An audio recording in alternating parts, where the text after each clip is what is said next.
Diabetic ketoacidosis house officer के लिए समझने में बाज़ औक़ात देखा गया है कि मसला पेश आता है। ये वीडियो सिर्फ़ और सिर्फ़ हाउस ऑफिसर्स के लिए है और अगर ये 2 से 3 मिनट की वीडियो आप देख लेते हैं तो मेरा ख़्याल है कि आपकी जो हाउस जॉब है, वो बड़े सुकून से गुज़र जाएगी। और ये ही चीज़ें हैं जो आपने डायबिटिक कीटोएसिडोसिस में करनी है। सबसे पहले आपने याद रखना है कि डायबिटिक कीटोएसिडोसिस ओल्ड एज की बीमारी नहीं है। ओल्ड एज में अक्सर इसको कन्फ्यूज़ कर दिया जाता है लैक्टिक एसिडोसिस के साथ क्योंकि उसमें भी एसिडोसिस होती है, शुगर लेवल ज़्यादा हो सकते हैं और कीटोन्स भी आ जाते हैं। तो सबसे पहले आपने लैक्टेट लेवल चेक कर लेने हैं कि नॉर्मल है या ज़्यादा है और अगर नॉर्मल है तो फिर आप कंसीडर कर सकते हैं कि डायबिटिक कीटोएसिडोसिस है पेशेंट को। सबसे पहले जब आपने डायग्नोज कर लिया पेशेंट को, मरीज आपके पास आता है, तो आपने सबसे जो अहम दवाई है मरीज के लिए वो है फ्लूइड। फ्लूइड आपने किस तरह से पेशेंट को देना है, वो देना है 100 ml पर केजी के हिसाब से इन 24 आवर्स। और अगर 70 किलो का बंदा है तो ये 7 लीटर फ्लूइड बनेगा। दूसरे नंबर पे आपने देनी है इंसुलिन, 0.1 यूनिट आपने देने हैं पर केजी के हिसाब से स्टैट में और फिर उसका आपने एक इंसुलिन पंप बनाना है और उसको पर आवर के हिसाब से यही डोज आपने चला देनी है। उसके बाद आपने पेशेंट को देनी है हेपरिन। हेपरिन बहुत ज़्यादा ज़रूरी है क्योंकि पल्मोनरी एम्बोलिज्म, डीवीटी के चांसेस बहुत ज़्यादा बढ़ जाते हैं डायबिटिक कीटोएसिडोसिस में।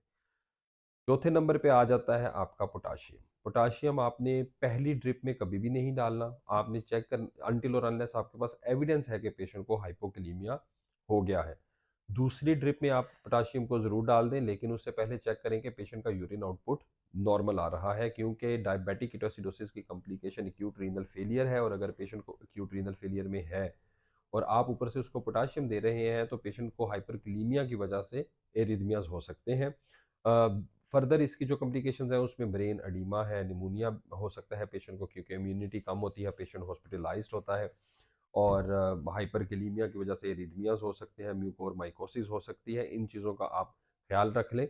एक छोटा सा आपने चार्ट बना लेना है जिसमें आप मॉनिटरिंग कर रहे होते हैं पेशेंट की, आपने वाइटल्स देख लेने हैं, शुगर लेवल्स देख लेने हैं, फ्लूइड कौन सा दे रहे हैं, कितना दे दिया है, यूरिन आउटपुट आ रहा है, कितना आया है और आपने अकॉर्डिंग टू जो आपका चार्ट होगा उसके हिसाब से आपने लिखते जाना है कि कितना कितना उसका वो यूरिन आउटपुट कितनी कितनी देर बाद आया है। अगर 250 से ज़्यादा ब्लड ग्लूकोज लेवल है तो आप उसको सेलाइन दे दें, अगर 250 से कम है तो आप उसको डेक्सट्रोज दे दें। अब अक्सर लोग ये क्वेश्चन पूछते हैं कि हमने जब उसको डेक्सट्रोज चलाया तो उसको इंसुलिन क्यों नहीं उसकी बंद कर देते और डेक्सट्रोज की जगह पे हम सेलाइन दे दें। देखिए आपने इसमें फ्लूइड पूरा करना है बेसिकली। जब तक आपका फ्लूइड पूरा नहीं होता वो डायबिटिक कीटोएसिडोसिस की मैनेजमेंट कंप्लीट नहीं हो सकती। सिंपल सी बात है कि इसको पंप को बंद कैसे करना है, तो आप जब पेशेंट ओरल फ्री हो जाए तो आप नॉर्मली बंद कर सकते हैं। कीटोन्स का वेट नहीं कर सकते क्योंकि वो 2 से 3 दिन लग जाते हैं उस पे। लास्टली आप इसमें जो एबीजीज करवाते हैं आपने आर्टीरियल ब्लड गैसेज नहीं करवानी, आपने हमेशा वीनस ब्लड गैसेज करवानी है। उसकी वजह ये है कि आर्टीरियल ब्लड गैसेज बड़ी पेनफुल होती हैं और हमने क्या देखना है, हमने देखना है बाइकार्बोनेट और पेशेंट की पीएच। तो बाइकार्बोनेट और पीएच के लिए अगर आप उसकी वीनस ब्लड गैसेस भी करवा लेते हैं तो वो काफ़ी है। इसलिए आर्टीरियल ब्लड गैसेस करवाने की ज़रूरत बिल्कुल भी नहीं होती। आप एक शुरू में करवाएं, उसके बाद आपने आधे घंटे बाद करवा ली, फिर आपने उसके आधे घंटे बाद करवा ली, आप जितनी मर्जी करवा लें, पेशेंट को इतनी पेन नहीं होती। फिर उसके बाद आप घंटे घंटे बाद भी करवा सकते हैं, फिर 2 घंटे बाद उसको कर ले जैसे ही वो इम्प्रूव होना शुरू हो जाए। बाइकार्बोनेट नहीं देना अनटिल और अनलेस बाइकार्बोनेट रेजिस्टेंट हो जाए ट्रीटमेंट के, कि आप फ्लूइड दे रहे हैं पेशेंट को, 12-14 घंटे गुजर गए हैं, उसका उसका बाइकार्बोनेट ऊपर ही नहीं आ रहा, तब आप उसको दे सकते हैं। अदरवाइज आपने डीकेए में बाइकार्बोनेट नहीं देना। वीडियो से रिलेटेड अगर कोई क्वेश्चन है या आप किसी भी टॉपिक में रहनुमाई चाहते हैं तो कमेंट बॉक्स में ज़रूर लिखिएगा।